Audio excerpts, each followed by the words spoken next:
Dehgam police સ્ટેશનમાંથી ભક્તિ અને ઉત્સાહના અનોખા દ્રશ્યો સામે આવ્યા છે। દહેગામ પોલીસ સ્ટેશન પરિસરમાં નવનિર્મિત મંદિરમાં પ્રાણ પ્રતિષ્ઠા મહોત્સવ ભવ્ય રીતે ઉજવાયો।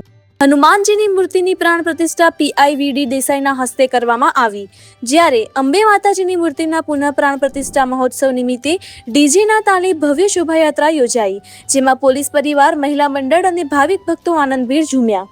ત્યારબાદ મંદિર પરિસરમાં પૂજા અર્ચના સાથે સમગ્ર કાર્યક્રમ ભક્તિમય વાતાવરણમાં સંપન્ન થયો। દહેગામ પોલીસ સ્ટેશન કમ્પાઉન્ડમાં આવેલ અંબા માતાના મંદિરનો પુનઃ પ્રાણ પ્રતિષ્ઠા મહોત્સવ યોજાયેલ, જેમાં 9:30 વાગે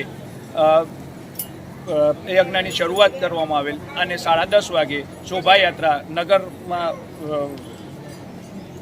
નગરમાં ભ્રમણ કરી અને નિજ મંદિર 11:30 વાગે પ્રસ્થાન થયેલ છે।